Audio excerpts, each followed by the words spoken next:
3 in the morning. That's when the truth finds you. That's when the masks come off and you're standing there, just you and the mirror, and the undeniable evidence of who you've become. Ahmad Bashir was standing at that mirror. Successful architect, award-winning designer, a man whose buildings had reshaped city skylines. But right now, in this moment, his hand was shaking. Not from fear, from recognition. Because for the 1,247th time, yes, he'd been counting, he'd done it again. Picked up his phone at 2:47 a.m. to check one notification, just one. And 3 hours later, he tumbled down a rabbit hole of meaningless scrolling, comparison, and digital noise that left him hollow. But here's what broke him that morning. It wasn't the lost sleep. It wasn't even the fog he'd carry into tomorrow's presentation. It was the drawing his daughter had made in school. The teacher had asked the children to draw their parents. And there, in blue crayon and brutal honesty, was Ahmad, not as a man, as a phone with legs and arms and his face trapped inside the screen. That's what weak habits do. They don't just waste your time. They rewrite your identity in the eyes of those who matter most. Now, I need you to understand something fundamental.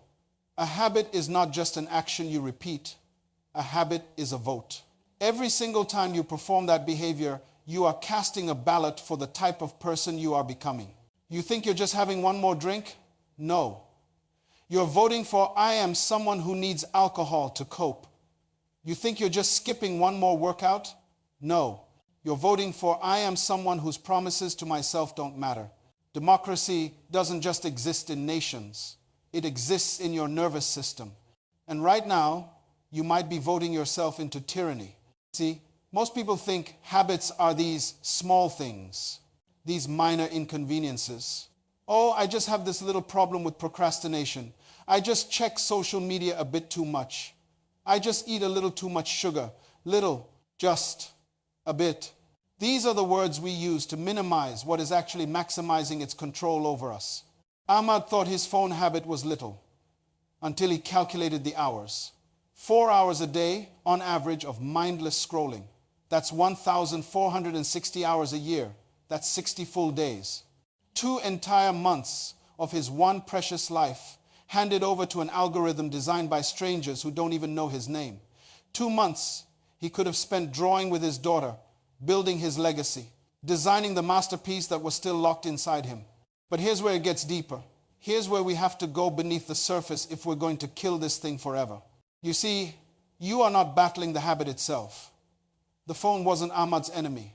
The alcohol isn't the alcoholic's enemy. The food isn't the overeater's enemy. These are just the tools, the weapons. The habit is just the delivery system for something else, something you actually want, something you actually need. And until you identify what that something is, you will never be free. Ahmad wasn't addicted to his phone. That's what he thought for years. He tried app blockers. He tried leaving his phone in another room. He tried digital detoxes that lasted exactly 36 hours before he cracked, because he was fighting the wrong enemy. He wasn't addicted to the device. He was addicted to the feeling of being connected, of being needed, of mattering. Every notification was a tiny hit of significance. Every like was a small confirmation that he existed in someone's consciousness. Every message was proof that his presence on this earth created some kind of ripple. The phone wasn't the problem. The phone was his solution to a problem he didn't even know he had. He was starving for significance. And he was trying to satisfy that hunger with digital crumbs. This is the anatomy of every weak habit. It's not random. It's not just bad luck or poor discipline. Every weak habit you have is feeding on a legitimate hunger. The habit might be illegitimate, but the hunger is real. The hunger is valid. The hunger is actually pointing you towards something you were designed to pursue, but you're pursuing it in the wrong direction. Think about it. Why do people drink? Because they want to feel free from anxiety, free from social awkwardness, free from the pressure of their own thoughts, freedom that's legitimate. Why do people overeat? Because they want comfort. They want satisfaction. They want to fill a void. Comfort that's legitimate. Why do people procrastinate? Because they want to avoid failure. They want to protect their ego. They want to preserve the possibility that they could be great if they just tried. Protection that's legitimate. The wants are legitimate. The methods are lethal. And here's the trap. You cannot hate yourself free. You cannot shame yourself into transformation. You cannot willpower your way through a problem that requires wisdom. Because every time you fail, and you will fail if you're only using willpower, you collect evidence against yourself. You build a case that you are weak, that you lack discipline, that you're fundamentally broken. Ahmad had that case. He had volumes of evidence, years of failed attempts, promises made at midnight and broken by noon, and each failure added another brick to the prison he was building around his potential. But that morning, at 3 a.m., something shifted. He stopped seeing himself as weak. He started seeing himself as misguided. And that's not just semantic gymnastics, that's a revolution. Because weak means you lack capacity.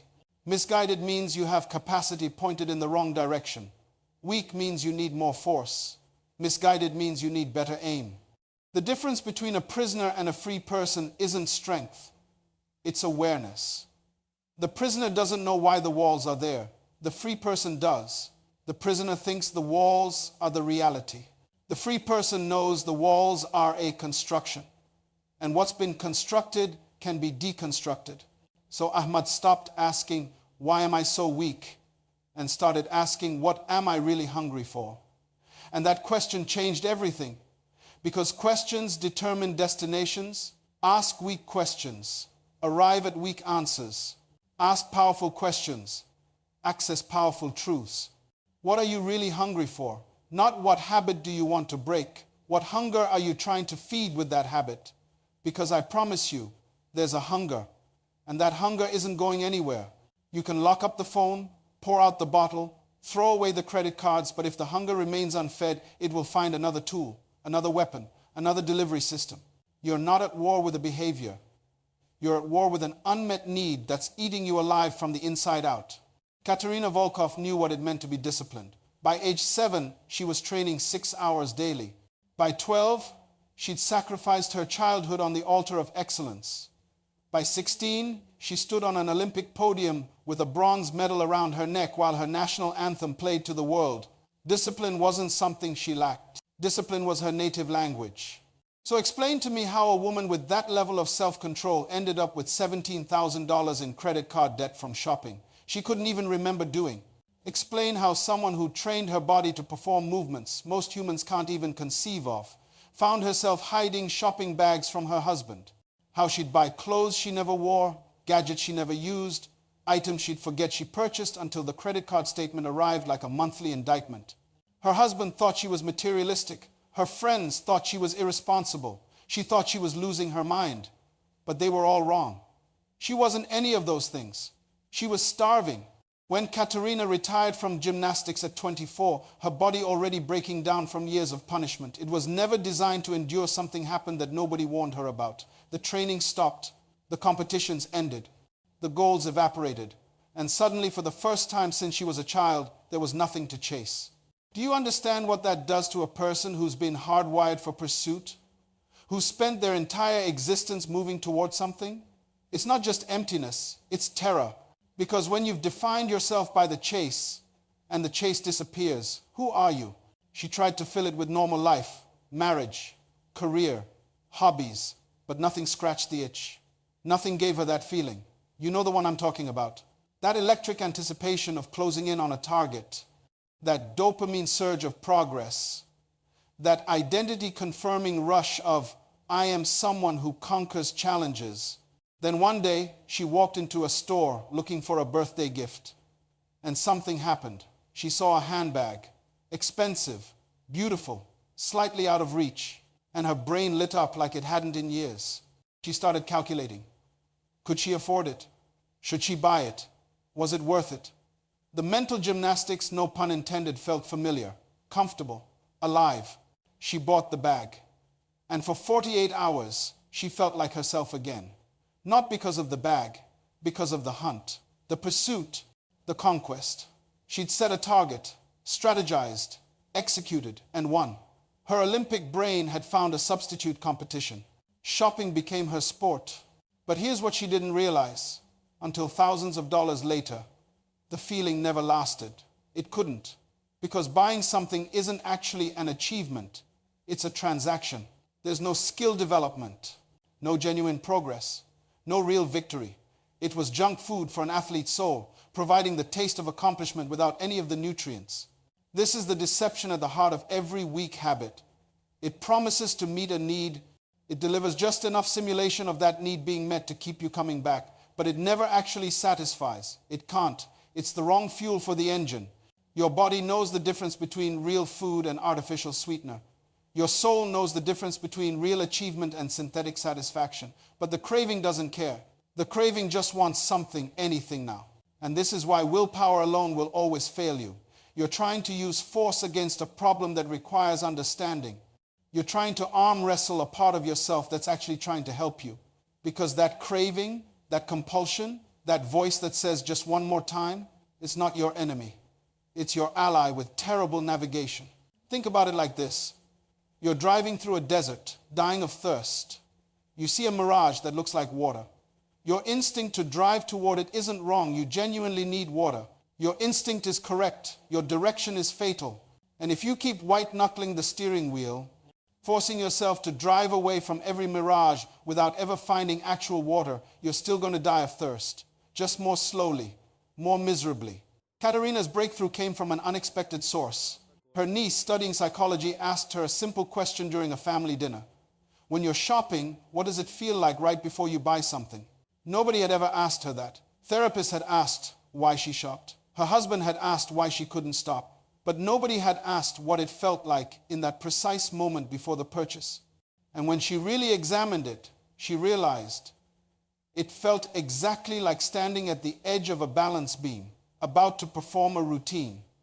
That mixture of nervousness and excitement, that sense of being fully present, that feeling of I'm about to do something that requires everything I have.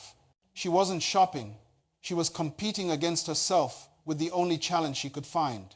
Once she saw the route, everything changed. Not immediately understanding doesn't equal instant transformation, but she finally knew what she was fighting. And more importantly, she knew what she was fighting for. She didn't need to stop wanting achievement and pursuit and challenge. Those weren't the problem. Those were her design, her wiring, her gift. She just needed to point them towards something that could actually sustain them. She started small, rock climbing. It seemed ridiculous at first, a former Olympian taking beginner classes with hobbyists. But that first time she reached the top of a wall, something clicked. The pursuit was real. The challenge was genuine. The achievement had weight. Her brain recognized the difference between this and shopping, like your tongue recognizes the difference between spring water and tap water. Both are wet. Only one actually hydrates. Within 6 months, she was climbing regularly. Within a year, she was competing again. Within 2 years, she'd become a coach, helping other former athletes find new mountains to climb, literal and metaphorical. The shopping habit didn't require superhuman willpower to overcome. It simply became irrelevant, like craving fast food when you're eating a 5-star meal. The craving doesn't disappear because you fought it. It disappears because you replaced it with something superior. This is the principle most people miss. They think breaking a habit is about subtraction, about removing something from their life, about creating a void and then using discipline to keep that void empty. But nature doesn't work that way. Physics doesn't work that way. Your soul certainly doesn't work that way. A vacuum will be filled. The only question is what fills it. If you don't consciously, deliberately, strategically choose what fills the space where your weak habit used to be, your weakness will choose for you. And it will choose whatever's easiest, whatever's closest, whatever provides the fastest simulation of the need you're trying to meet. You cannot starve a need out of existence. You can only redirect it. You cannot eliminate a hunger. You can only satisfy it with something worthy of the appetite. And here's the truth that will set you free. That hunger you're trying to kill, it's not your weakness. It's your strength confused about its purpose. It's your power pointing the wrong direction. It's your gift wrapped in destruction. The habit isn't the disease. The habit is the symptom. And you don't cure diseases by attacking symptoms. You cure diseases by addressing the infection at its source. What's the infection? Unmet legitimate needs, creating illegitimate solutions. What's the cure? Meeting those needs with solutions worthy of who you're becoming. Benjamin Osei's hands didn't shake anymore when he poured whiskey down the sink. Not because he'd conquered some heroic battle of willpower, but because the bottle had become as irrelevant to him as yesterday's newspaper. And if you told him 5 years earlier that this would be possible, he would have laughed in your face before ordering another round. Benjamin was the kind of drunk that nobody suspected. Corner office, six-figure income, tailored suits. The kind of man who could hold court in boardroom meetings at 2 in the afternoon with vodka still metabolizing in his bloodstream. Functional alcoholism, that's what they call it when you're destroying yourself slowly enough that the destruction looks like success. His wake-up call didn't come from hitting rock bottom. It came from hitting rock middle. His son's 10th birthday party, Benjamin had promised to be there, had it marked on his calendar. Had even left work early. But somewhere between the office and home, he'd stopped at his usual bar, just for one, just to take the edge off, just to transition from work mode to family mode. He arrived 3 hours late. The cake had been cut. The guests had left. His son was in bed, pretending to sleep, still wearing his party hat. And Benjamin's wife handed him divorce papers without saying a word. Not because she was angry, because she was done. And somehow that was worse. Most people think that's when the transformation happens. The dramatic bottom, the crisis, the ultimatum. But that's not how sustainable change works. Benjamin tried to quit drinking that night. Lasted 4 days. Tried again the next month. Lasted 11. Tried again with professional help. Made it to 90 days before he found himself right back in that bar, right back in that spiral, right back in that prison he kept building with his own hands. Here's what nobody tells you about breaking free. Stopping isn't the hard part. Staying stopped is the hard part. And staying stopped requires something most people never consider. You need a ritual that's more powerful than the one you're abandoning. Benjamin's drinking wasn't about alcohol. It was about the ritual. 7:30 every evening, he'd walk into Murphy's pub. Same bar stool, same bartender who knew his order. Same dim lighting that made the world feel smaller, more manageable, less demanding. For 90 minutes, he wasn't an executive carrying the weight of decisions that affected hundreds of employees. He wasn't a husband failing to meet expectations. He wasn't a father losing connection with his son. He was just Benjamin, and the bourbon was just bourbon, and everything was simple. That ritual met needs, real ones. The need for decompression, the need for a space between who he had to be and who he was afraid he'd become. The need for simplicity in a life that had grown unbearably complex. And when he tried to quit drinking without replacing that ritual, he wasn't just removing alcohol. He was removing his only pressure valve, his only transition space, his only moment of perceived peace. So his brain did what any intelligent system would do. It found the path back to equilibrium, even if that equilibrium was killing him. The shift happened on a Tuesday night, month 4 of his latest sobriety attempt. He was white-knuckling his way past Murphy's pub, physically forcing himself to walk straight home when he saw something that stopped him cold. A kid, maybe 17, sitting on the steps of the community center, head in his hands, looking exactly how Benjamin felt. Lost, overwhelmed, drowning in a world that demanded more than he knew how to give. Benjamin sat down next to him. Didn't plan to, didn't think about it, just did it. And for the next hour, he listened to this kid's story. Family pressure, academic stress, feeling like every decision was life or death and having no idea how to navigate any of it. And Benjamin found himself sharing things he'd never told anyone. Not therapy session confessions, just real talk, one human to another. How to handle pressure. How to make decisions when you don't have enough information. How to forgive yourself when you mess up. When they finally stood to leave, the kid said something that changed everything. Same time next week. Benjamin showed up the next Tuesday. So did the kid, and he'd brought 2 friends. The Tuesday after that, 5 more showed up. Within 3 months, Benjamin had accidentally started what became a weekly gathering. No formal structure, no curriculum, just young professionals and struggling students sitting with someone who'd been through the fire and was willing to talk about the burns. And here's what happened. 7:30 on Tuesday nights, Benjamin wasn't craving alcohol anymore. Because 7:30 on Tuesday nights, he had somewhere to be, someone counting on him. A ritual that actually filled the needs his drinking had been simulating. Decompression, he had it through honest conversation instead of chemical suppression. Transition space, he had it between work and home there was now this third place where he could be fully himself. Simplicity. He had it not through numbing complexity, but through cutting to what actually mattered in life. Same time slot, different ritual. And this one built him up instead of tearing him down. This is the replacement protocol. You don't just remove the weak habit.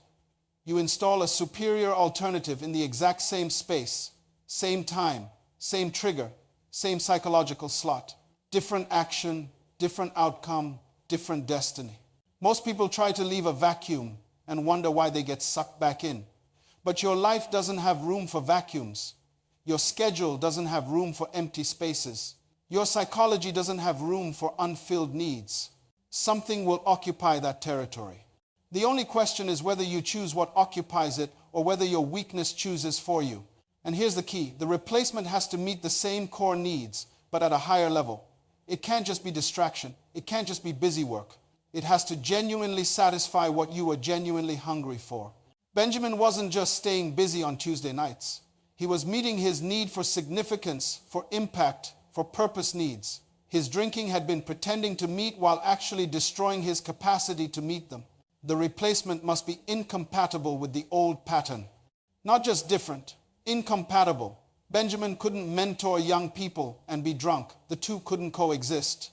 So every Tuesday night he showed up for those sessions. He was making his old habit physically impossible. Not through willpower, through architecture. He designed his life in a way that made the weak habit inconvenient and the strong habit inevitable. This is how you kill a weak habit forever. Not by fighting it every moment of every day for the rest of your life, but by building a life where that habit no longer has a place to exist. Where the needs it was meeting are being met by something better. Where the ritual it provided has been replaced by a ritual that actually deserves your repetition. Your weak habit isn't the enemy. Your weak habit is just occupying space that belongs to something greater.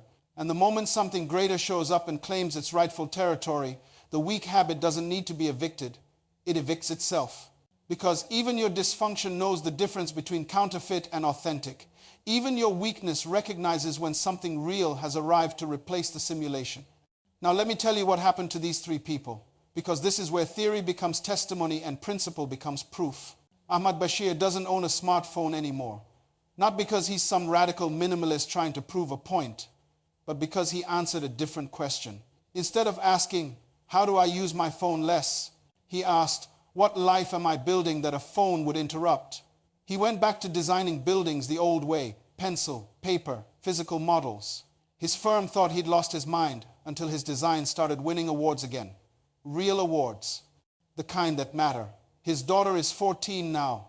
She doesn't remember him as a phone with legs. She remembers him as the dad who taught her to draw blueprints, who showed her that the things we build with our hands echo longer than the things we consume with our eyes. Katerina Volkov owns a climbing gym now, 3 locations. She's not just teaching people to climb rocks. She's teaching former athletes how to find new mountains. Her credit cards are paid off, not because she developed iron discipline, but because she doesn't want what they're selling anymore. When you're genuinely full, you stop being hungry. When your needs are authentically met, the counterfeits lose their appeal. She keeps one thing from her shopping days, though a receipt. $17,000 for items she can't even remember buying. She keeps it in her office, not as shame, but as evidence. Evidence that misdirection can be corrected. Evidence that strength confused about its purpose can find its true north. Evidence that the same drive that destroys you can rebuild you if you point it toward truth. Benjamin Osei's Tuesday night sessions have been running for 8 years now. Hundreds of young professionals have come through, some for one conversation, some for years. He's watched them graduate, start businesses, get married, have children, and every single Tuesday at 7:30, he's there. Not because he's afraid he'll drink if he misses one session, but because he's discovered something more intoxicating than whiskey ever was, the possibility that your mess can become your message, that your test can become your testimony, that the very thing that almost destroyed you can become the thing that defines your contribution to the world. His son is 17 now, comes to the sessions sometimes, sits in the back and watches his father pour into strangers what he once poured into bottles. And Benjamin knows that his son is learning something no motivational speech could ever teach. That transformation isn't just possible, It's sustainable if you build the right architecture. Architecture. That's the word I need you to understand. Because everything I've told you tonight means nothing if you don't build architecture around it. Good intentions are not architecture. Emotional highs are not architecture. Promises made at midnight are not architecture. Architecture is the structure that holds when feelings fail. Architecture is the system that functions when motivation is absent. Architecture is what protects your future self from your present self's weakest moment. Let me be specific. You need 3 architectural elements to make change permanent. First, public declaration. Not public shaming, public declaration. There's a difference. Shame says, look at how bad I was. Declaration says, look at who I'm becoming. Ahmad didn't announce he was quitting his phone because he was addicted. He announced he was returning to analog design because digital was limiting his creativity. See the difference? One is running from weakness. One is running towards strength. Your brain knows which one is sustainable. When you declare publicly, you're not just making yourself accountable. You're recruiting the world to remind you of who you said you were becoming. People will hold you to your declared identity far more than they'll hold you to your attempted behavior changes. Benjamin didn't tell people he was trying not to drink. He told people he was mentoring on Tuesday nights. Now, when someone invites him for drinks on Tuesday, they already know the answer. His commitment is known. His identity is established. The architecture is protecting him without him having to defend himself. Second, incompatible environments. You cannot break a habit in the environment where it was formed. The environment has memory. The location has associations. The space itself is a trigger. If you're serious about permanent change, you must architect your physical world to make the old pattern difficult and the new pattern natural. Ahmad moved his home office, not because the old one was bad, but because it contained 10,000 micro-associations with phone checking. New space, new rules, new identity. Katerina removed every shopping app from her devices, not because she might accidentally use them, but because the friction of reinstalling them creates a pause. And in that pause, consciousness can intervene. Benjamin's route home doesn't pass Murphy's pub anymore. He drives 7 minutes out of his way. Every single day. 7 minutes of architectural protection that has saved him years of struggle. Your environment is either conspirator or saboteur. There's no neutral ground. If your environment isn't actively supporting your transformation, it's actively undermining it. Third, legacy thinking. This is the ultimate lock on permanent change. You don't just ask, what do I want? You ask, what would the person I'm becoming want? What would my future self thank me for? What would my children need me to model? What would my life's final chapter require from this chapter? Ahmad asks himself every morning, what would an architect of significance do today? Not, what would a phone addict avoid? See how the question shapes the answer. Katerina asks, what would someone who's mastered redirection teach? Benjamin asks, what would a man who transforms pain into purpose choose right now? These questions create a timeline longer than your cravings. Your craving lives in the next 5 minutes. Your legacy lives in the next 5 decades. When you make decisions from legacy, the craving becomes microscopic. Not because it disappeared, but because you've zoomed out to a perspective where it's too small to control you. Here's what I need you to hear. Permanent change doesn't require permanent effort. It requires correct architecture. Once the architecture is in place, the change maintains itself. The habit doesn't require daily willpower because the environment makes it automatic. The transformation doesn't need constant motivation because the identity makes it natural. These 3 people, Ahmad, Katerina, Benjamin, they're not extraordinary. They're evidence. Evidence that the prison door was never locked from the outside. Evidence that the chains were always made of belief, not steel. Evidence that the moment you understand the root, identify the hunger, and architect the replacement, freedom isn't just possible, it's inevitable. They didn't need more discipline than you have. They didn't need more willpower than you possess. They didn't need more time than you've been given. They just needed to stop fighting the wrong battle. Stop attacking symptoms and start addressing source. Stop subtracting habits and start installing superior alternatives. You are 60 seconds away from beginning this. Not tomorrow, not when you feel ready, not when circumstances align. Right now, this moment, the moment between who you've been and who you're becoming. One decision, one declaration, one architectural choice, That's all transformation ever is. One brick laid with intention, then another, until you've built a structure that houses the life you were actually meant to live. So here's my question for you. What's the one weak habit that's been volunteering to go first? You know which one I'm talking about.